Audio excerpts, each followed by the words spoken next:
we know what particles change their oxidation state. Yes, what atoms and where these atoms are included. Yes, this atom stands alone. Yes, we have reduction reaction here.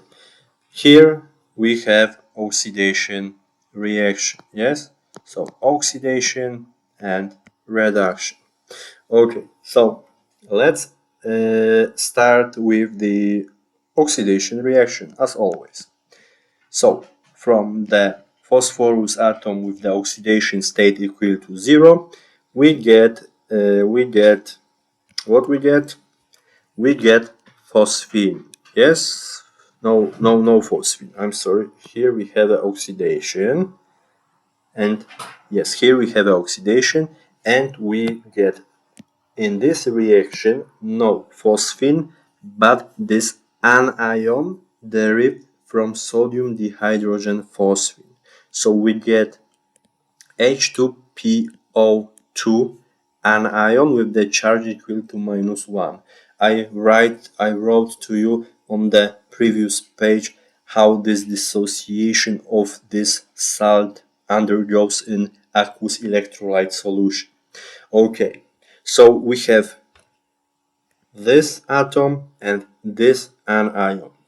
Okay, where were the electrons? Okay, we have on the right side the electrons on the right side of this equation because it's oxidation reaction. Okay, so what else? We could see that we need to balance two things: the charge and the matter. Yes, the coefficients.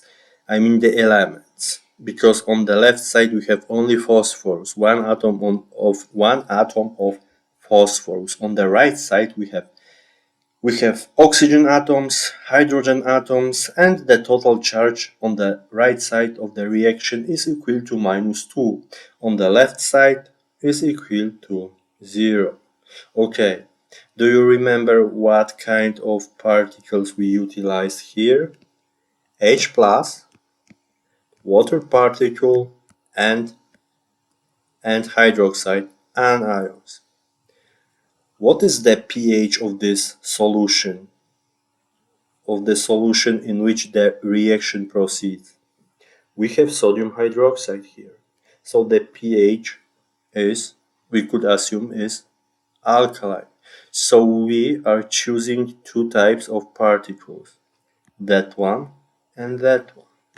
So water particle and hydroxide anions. Okay, so please remember once again that the particle with the higher charge we are putting on the side where are the electrons.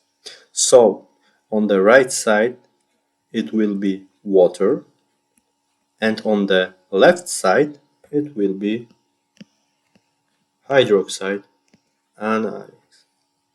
And here we have an interesting situation.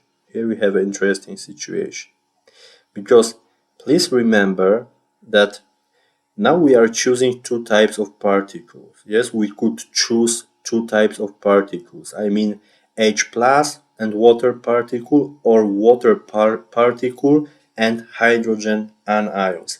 We could, but we don't have to. We can also choose one of them to balance the charge and the matter. Yes, let's see here. We could see that here in this example something is wrong. Yes, we have four atoms of hydrogen and 3 atoms of oxygen on the right side. Yes, so it's impossible now for us to fill these coefficients to balance the matter. Yes, if we would like to get the 4 in the front of hydroxide ions, we get 4 oxygen atoms and 4 hydrogen atoms. Okay, the hydrogen atoms will be correct. However, it is impossible then to balance the atoms of oxygen. On the right side, we have 2 plus 1 give us 3. So it's incorrect. Okay, so what we need to do is let's try. So what we need to do? Firstly, let's try to remove this water on the right side of this oxygen, I mean oxidation reaction. So we leave only hydroxide anions. Let's see now. The on the right side we have 2 hydrogen atoms and 2 oxygen atoms. Okay, so let's write a 2 number in the front of hydroxide ions. So it's, I think now it is correct. On the left side we have 1 atom of phosphorus, on the right side also 1 atom of phosphorus. On the left side 2 atoms of both oxygen and hydrogen, and on the right side also 2 atoms of hydrogen as well as 2 atoms of oxygen.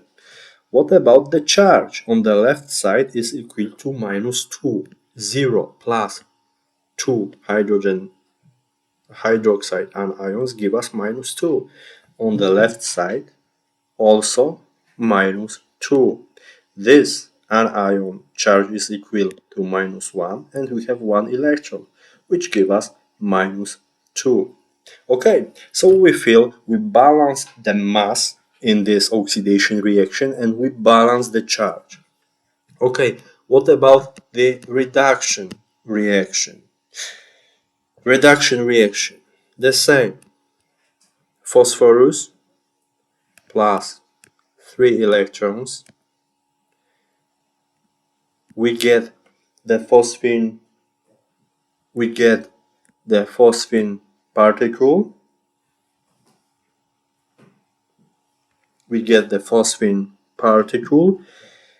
and what else? Okay, so what do we need? We could use, as I said, these 2 types of particles, yes, water and hydroxide anions.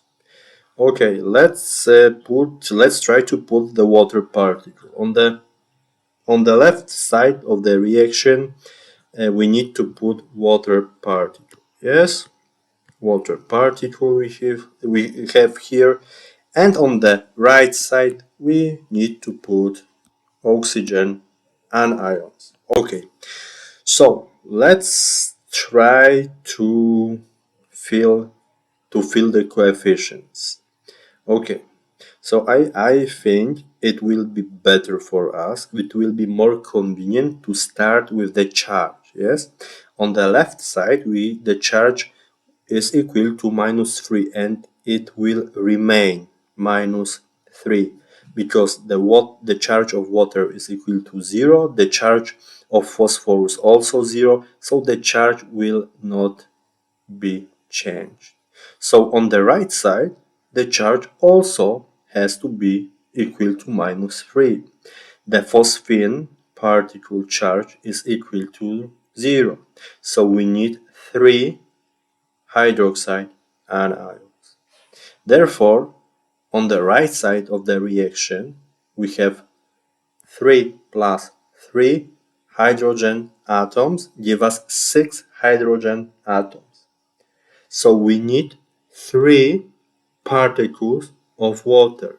3 particles of water on the left side give us 6 atoms of hydrogen. 3 particles of water give us 3 atoms of oxygen. And on the right side of the reaction, we also have 3 atoms of oxygen. Okay, so what is the next step? In the next step, as you know, we need to balance the number of electrons between these 2 reactions. So we need to multiply the first reaction by 3. Okay, by 3. So we get, I will write it here. So we get 3 electrons, 3 anions, we get 6 hydroxide anions on the left side, and we get 3 atoms of phosphorus. Yes, so let's here try to write the overall reaction.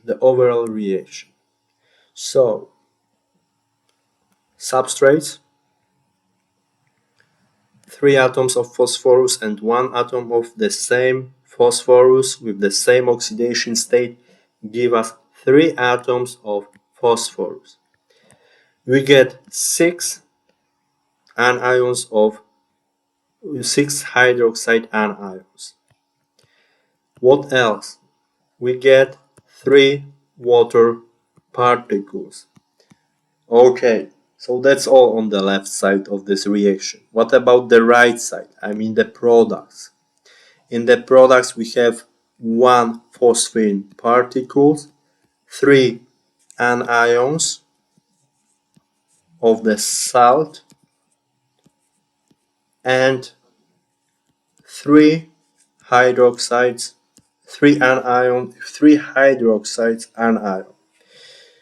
Okay, so we can now, okay, I will make it more clear and more readable here. Okay, so what else? So let's remove the repeating specimens. Yes, on the left side we have hydroxide anions, and on the right side also. So let's subtract from each other. Yes, the lowest number of hydroxide ions is equal to 3, and it is on the right side. So we are removing totally the hydroxide ions from the right side of the reaction, and on the left side we get 3 hydroxide anions. Okay, what about the water particles we have on the left side, but there are no water particles on the right side? Okay, so now it seems to be clear. So we can fill the coefficients of the main reaction, which is on the top of this page. 3 atoms of phosphorus, 3 hydroxide anions, so 3 particles of sodium hydroxide, 3 water particles give us 3 water particles, 1 particle of phosphine, and 3 dihydrogen phosphine anions give us 3 particles of sodium dihydrogen phosphine. So it is the same as in the previously utilized method. So it's clear. 3 phosphorus atoms on the left and right. I'm sorry, not 3 but 4. 3 atoms of sodium on the left and right. 9 atoms of hydrogen on the left and on the right. And 6 atoms of oxygen on the left and on the right side of this reaction. Okay, so here everything is clear now. Let's see the last one example, also utilizing this proportionation reaction.